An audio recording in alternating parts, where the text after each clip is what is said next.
നമുക്ക് നന്നായിട്ട് അറിയാവുന്ന ഒരു ഡിവിഷനാണ്. കൗൺസിലറായിട്ട് നമുക്ക് അവിടെ ഒരുപാട് സേവനം അനുഷ്ഠിക്കാനായിട്ട് സാധിച്ചിട്ടുണ്ട്. അപ്പോൾ നന്നായിട്ട് അറിയുന്നത് കൊണ്ട് തന്നെ അവിടുത്തെ ആവശ്യങ്ങളെക്കുറിച്ചും അവിടെ എന്തൊക്കെ കാര്യങ്ങൾ ചെയ്യണം എന്നുള്ളതിനെക്കുറിച്ചൊക്കെ വ്യക്തമായിട്ടുള്ളൊരു ധാരണ ഉണ്ടായിരിക്കുമല്ലോ. അപ്പോൾ എന്തെല്ലാമാണ് ഡിവിഷനിൽ നമ്മൾ ചെയ്യാൻ ആഗ്രഹിക്കുന്ന കാര്യങ്ങൾ? 10 വർഷക്കാലം മുമ്പാണ് സിവിൽ സ്റ്റേഷൻ ഡിവിഷനിലേക്ക് തദ്ദേശ സ്വയംഭരണ തെരഞ്ഞെടുപ്പിൽ കൗൺസിലായി ഞാൻ അവിടെ തെരഞ്ഞെടുക്കപ്പെട്ട് മുന്നോട്ട് പോകുന്നത്. പക്ഷെ അതിന് മുമ്പേ തന്നെ ഞാൻ താമസിച്ചിരുന്ന സ്ഥലം ഒളരിയായിരുന്നു. അപ്പോൾ അതുമായി ബന്ധപ്പെട്ട് ആ മേഖല സിവിൽ സ്റ്റേഷൻ ഡിവിഷൻ്റെ ഭാഗമായിരുന്നു. നിയമകലാലയവുമായി ബന്ധപ്പെട്ട് അല്ലെങ്കിൽ കേരളം കോളേജ് ബന്ധപ്പെട്ടൊക്കെ തന്നെ അയ്യന്തോൾ മേഖലയിലൊക്കെ രാഷ്ട്രീയം നിറഞ്ഞു വെക്കുമ്പോൾ കളക്ടറേറ്റും അല്ലെങ്കിൽ അതുമായി ബന്ധപ്പെട്ട പരിസരമൊക്കെ തന്നെ നമുക്ക് വളരെ അടുത്തറിയുന്ന സ്ഥലമായിരുന്നു. തുടർന്ന് പാർട്ടി സിവിൽ സ്റ്റേഷൻ ഡിവിഷനിൽ തെരഞ്ഞെടുപ്പ് രംഗത്ത് നിയോഗിച്ചപ്പോൾ ആ വലിയ സ്നേഹവും വലിയ പിന്തുണയൊക്കെ തന്നെ ലഭിക്കുകയുണ്ടായി. അന്ന് വലിയ ഭൂരിപക്ഷം തന്നെ അവിടെ വിജയിക്കുവാൻ സാധിച്ചിട്ടുണ്ട്. അന്ന് മുതൽ ആ ഡിവിഷനിലെ ആളുകളുമായി വലിയ ബന്ധം സൂക്ഷിച്ച് മുന്നോട്ട് പോയിട്ടുണ്ട്. അത് കഴിഞ്ഞ 5 വർഷക്കാലം എനിക്ക് ശേഷം സുനിതയാണ് കൗൺസിലറായി വന്നത്. വനിതാ സംവരണ സീറ്റായിരുന്നു. പക്ഷേ ആ കഴിഞ്ഞ 10 വർഷക്കാലമായി തന്നെ അവിടുത്തെ എല്ലാ കുടുംബങ്ങളായി തന്നെ ഒരു കുടുംബം പോലെ തന്നെ ഡിവിഷനകത്ത് എല്ലാവരും ഉൾക്കൊണ്ടുകൊണ്ട് എല്ലാവരുടെയും സുഖദുഃഖങ്ങളിലൊക്കെ തന്നെ പങ്കാളിയായിക്കൊണ്ട് ആഘോഷങ്ങളൊക്കെ തന്നെ പങ്കാളിയായിക്കൊണ്ട് എനിക്ക് തോന്നുന്നു ഞാൻ 5 വർഷക്കാലം കൗൺസിലറായിരുന്ന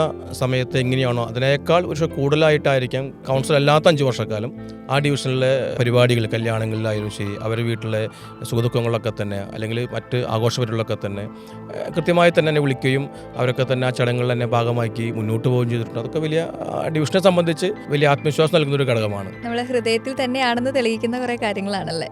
ആ ഒരു കോൺഫിഡൻസ് ഹൃദയത്തിൽ പ്രസാദ് എന്ന ടാഗ് ലൈൻ പറയുമ്പോൾ അത് ഡിവിഷനെ സംബന്ധിച്ചും കൂടി നമ്മളൊരു ഒരു ആത്മവിശ്വാസം നമുക്ക് അതിനകത്തുണ്ട്. കാരണം പാർട്ടി ഈ തെരഞ്ഞെടുപ്പ് രംഗത്ത് മത്സരിക്കാൻ പറഞ്ഞപ്പോൾ 3 സീറ്റുകൾ ഞങ്ങളുടെ മേഖലയിൽ 3 സീറ്റുകളാണ് എന്നോട് പറഞ്ഞ് ഏത് വേണമെന്ന് ചോദിച്ചപ്പോൾ അതിനകത്ത് ഒരു നിമിഷം പോലും സംശയിക്കാതെ ഞാൻ എൻ്റെ പാർട്ടി നേതൃത്വത്തോട് പറഞ്ഞത് സിവിൽ സ്റ്റേഷനിൽ മത്സരിക്കണമെന്ന് പാർട്ടി പറയുകയാണെങ്കിൽ അത് സിവിൽ സ്റ്റേഷനിലാവുമെന്ന് പറയാൻ കാരണം ഈ കഴിഞ്ഞ 10 വർഷക്കാലമായി നമുക്കുള്ള കൗൺസിലറായതിനു ശേഷമുള്ള ബന്ധവും അതിന് മുമ്പും ആ മേഖലയുമായിട്ടുള്ള കുടുംബ ബന്ധം തന്നെയാണ് നമുക്ക് ഏറ്റവും വലിയ ശക്തി എന്ന് പറയുന്നത്. കുടുംബം സ്വാഭാവികമായിട്ടും എൻ്റെ അമ്മയും അല്ലെങ്കിൽ അമ്മയുടെ ഫാമിലിയൊക്കെ തന്നെ വളരെ മേഖലയുമായി ബന്ധപ്പെട്ട് അവിടെ ജനിച്ചു വളർന്ന ആളുകളാണ്. അവിടെ ദീർഘവർഷക്കാലത്തെ കുടുംബ ബന്ധമുള്ള ആളുകളാണ്. അപ്പോൾ ആദ്യം ഞാൻ ഈ സിവിൽ സ്റ്റേഷൻ ഡിവിഷനിൽ മത്സരിക്കുമ്പോൾ ഇന്ന് അമ്മ മരണപ്പെട്ട് ഒരു വർഷക്കാലം പൂർത്തീകരിക്കുകയാണ്. അന്ന് അമ്മയുടെ വലിയ പിന്തുണ, കാരണം അമ്മയുടെ കൂടെ പഠിച്ച കുറേ ആളുകൾ നിരവധി വീടുകളിലേക്ക് അന്ന് അമ്മ ഫോൺ വിളിക്കുകയും എൻ്റെ മകനാണ് മത്സരിക്കുന്നത് പറയുകയും അത് അമ്മയുടെ കൂടെ പഠിച്ച ആളുകളും അമ്മയ്ക്ക് ദീർഘകാലം പരിചയമുള്ള ആളുകളും അമ്മ അധ്യാപികയായിരുന്നു. അപ്പോൾ ആ ജോലിയുമായി ബന്ധപ്പെട്ട് അമ്മയ്ക്ക് പരിചയമുള്ള ആളൊക്കെ തന്നെ അന്ന് വലിയ പിന്തുണ നൽകുകയുണ്ടായി. ഇന്ന് അമ്മ കൂടെയില്ല, പക്ഷെ അമ്മയുടെ എല്ലാ അനുഗ്രഹവും